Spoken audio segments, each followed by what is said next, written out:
Alors, bon, Aliou Doumboure, mes collaborateurs me disent qu'un camion citerne de 6000 litres a déjà été affecté à la réserve au moment où on parle.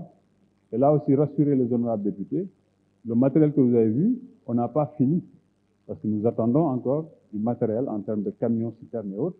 De ce point de vue, sachez que ça va être renforcé. Mais pour l'instant, ce qui est là est disposé au niveau national de façon scientifique. Vous avez, nous, le travail scientifique que le CSE fait, le Centre de suivi écologique, qui peut nous donner les alertes, etc. Et en fonction de ça, scientifiquement, la direction des eaux et forêts hautes prédispose son matériel pour parfois anticiper. Voilà pourquoi les feux ne prennent pas une certaine durée, parce que le matériel peut agir rapidement. Hier, quand on a parlé d'un feu qui menaçait le ranch, des unités sont parties de Louga et autres pour venir faire le renforcement. Donc cette prédisposition est nécessaire, mais les zones vont être davantage renforcées quand l'ensemble des citernes, des camions citernes commandés seront là, en toute collégialité avec les autres départements, ce que font les sapeurs-pompiers, etc., mais également les mairies, parce que je suis maire, il faudra éviter de double parce que j'entends souvent compétences transférées. Je veux bien voir, mais il faudrait que nous double On me demande beaucoup de choses qui viennent d'autres départements. Je ne peux pas parler des autres départements, vous comprendrez pourquoi. Quand on peut être en appui, on le fait, mais quand ce n'est pas vraiment dans notre budget, vous-même vous plaidez pour l'augmentation de notre budget, donc vous comprendrez qu'on ne peut faire qu'avec ce dont nous disposons. Alors, oui, le trafic de bois, ça, rassurez-vous, et vous avez entendu le chef de l'État y revenir régulièrement, où il a donné des instructions fermes, aussi bien aux forces de défense et de sécurité, qu'il s'agisse de l'armée, de la gendarmerie, de la police, des eaux et forêts. Voilà, il y a des instructions fermes pour une lutte sans merci contre tous ces trafics-là actuellement. Et ça, sur la frontière, ceux qui sont doivent constater qu'il y a quand même un recul sérieux. Parce que les trafiquants ont vu leur matériel pas saisi simplement. Il y a du matériel, aujourd'hui on le saisit, on le brûle. Ce sont des instructions assez fermes. Donc il y a la lutte et le sans merci. Et ce matériel dont on parlait, quand il sera complet dans les mains de nos forces de défense et de sécurité, notamment les eaux et forêts, la direction des parcs nationaux et autres, je pense qu'on assurera davantage mieux cette mission de protection de tout ce qui est faune et flore.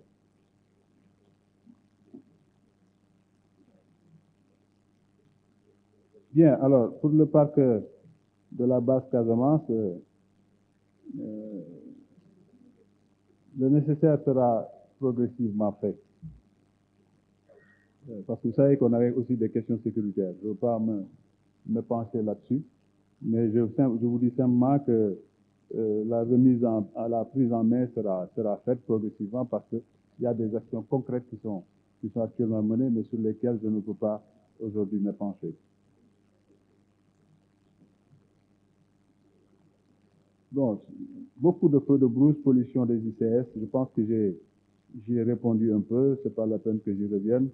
Sur les produits dangereux, l'honorable Diopsi, la protection côtière à Gorée, oui, ça, il y a le projet notamment Waka. C'est lourd, vous savez, la protection côtière. Une fois, peut-être mon budget ne suffirait pas en une année, il faut l'étaler dans le temps. C'est un travail qui est en train d'être fait en termes de mobilisation de ces fonds-là. Et nous espérons justement que tout le travail qui est en train de faire sur la finance climatique nous permettra d'adresser mieux ces questions. Et c'est le souci que nous avons quand j'entends certaines interpellations. Nous n'avons pas les moyens de faire face tout de suite à ces effets énormes des changements climatiques. Nous n'en sommes pas les causes premières, c'est ce que nous disons à nos partenaires à l'étranger.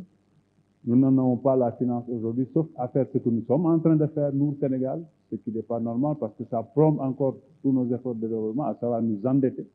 Et nous endetter souvent au niveau commercial pour faire face à ces changements climatiques qui sont extrêmement lourds en termes de prise en charge.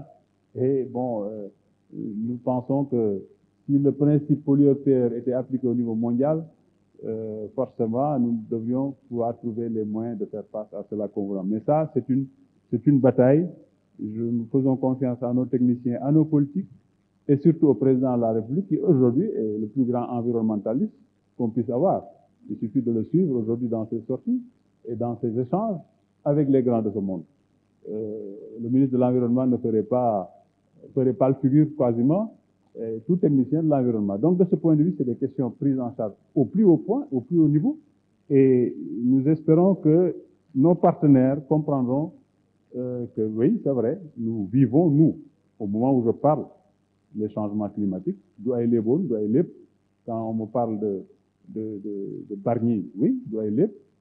Bien que notre honorable, en s'étant un peu défoulé sur ma personne, a parlé d'assainissement, de voirie et autres, c'est pas mes compétences, je suis navré, c'est pas mon département, mais voilà, je m'en arrêterai sur ça. Alors, la petite question politique sur l'avenir, parce que l'honorable Guy Marius est revenu là-dessus cette année. J'espère qu'il est là, parce que l'année dernière, il a dit ce qu'il avait dit, il est parti. Bon, ça, c'est pas une nouveauté au plateau. Avant que je ne sois maire, moi je le suis depuis 2009, ce processus est enclenché par mes prédécesseurs depuis longtemps. Au plateau, toutes les écoles étaient des écoles, en tout cas avec des noms français et autres. Elles ont toutes été rebaptisées avant 2009. C'est un processus continu. La plupart des rues du plateau, contrairement à ce qu'on dit, ont été rebaptisées. Voilà. Sur cette même avenue, l'école que j'ai à reconstruire s'appelait l'école Faidherbe. Nos parents y ont fait leur humanité. Elle s'appelle El Hadj Bibi Ndiaye avant que je ne sois maire. C'est l'école Ibrahima Diop, ce n'est pas Clémenceau. C'est l'école Moustapha Diop, ce n'est pas Fleurus, etc. Donc ça, c'est un processus qui se fait de façon aussi intelligente ou agréable. On ne la piétine pas, on le fait avec intelligence et en conformité également avec nos mandats. Il ne s'agit pas de nos postures individuelles à faire valoir. Alors, je dis mes nervis, mais je laisserai mes jeunes du plateau apprécier le fait que des agents municipaux, vous ne passez votre temps à les traiter de nervis. Parce que c'est à eux que vous avez eu affaire. Pas vous d'ailleurs, c'était vos envoyés, parce que vous ne venez jamais. C'était vos envoyés. Et à eux qu'ils ont eu affaire, honorable député, 2 ans avant cela, mon conseil municipal, avant que vous nous parliez de rebaptiser les rues, mon conseil municipal, je peux vous partager la délibération approuvée par le représentant de l'État, m'avait autorisé à recréer une commission scientifique en y mettant tous les sachants de cette question pour justement continuer ce processus qui était enclenché depuis longtemps. Changer un nom, oui, mettre quel nom à la place, c'est une question, nous sommes membres de Mamoudou, mais en mettant le président Macky Sall, en lui donnant le nom de l'avenue, l'ex-avenue Faidherbe, je ne veux même plus parler de ça, c'était rendre hommage à un homme qui a fait pour le Sénégal et pour les Dakarois ce que aucun Sénégalais digne de ce nom ne pourra refuter dans le futur, et aucun Dakarois aujourd'hui, parce que les investissements majeurs, importants, structurants faits à Dakar ont été faits par le président Macky Sall. Si nous n'avons pas, en tout cas, cette suffisance-là aujourd'hui, cette humilité de lui rendre hommage pendant qu'il est là, ça veut dire que nous sommes dans cette logique toujours de ne trouver du talent qu'à ceux qui sont disparus, qui ont disparu. Et moi, nous autres, on a préféré ne pas attendre que ce temps-là, comme je l'ai dit la dernière fois, que seul ce temps ne trouve du talent en notre cher président de la République. Aujourd'hui, qu'il n'est plus candidat, on était à l'aise de faire cela. S'il l'était, vous diriez encore que c'est pour des prébendes. Heureusement qu'aujourd'hui, on ne peut pas le dire. Donc, merci aux populations du plateau qui l'ont magistralement validé le jour J, aux autorités coutumières, religieuses du plateau, d'avoir validé ce choix et de l'avoir confirmé publiquement. Voilà pourquoi je vais peut-être m'arrêter pour laisser un peu de temps à mon collègue, mais dire, continuons ensemble justement à honorer ceux qui auront bâti ce pays-là et moins de politique peut-être sur les questions importantes. Nous restons à votre disposition, chers honorables députés, président, en vous remerciant pour cette écoute. Merci. Merci bien, Monsieur le Président. Monsieur le Ministre, Monsieur le Ministre des Finances et du Budget, vous avez la parole. Merci.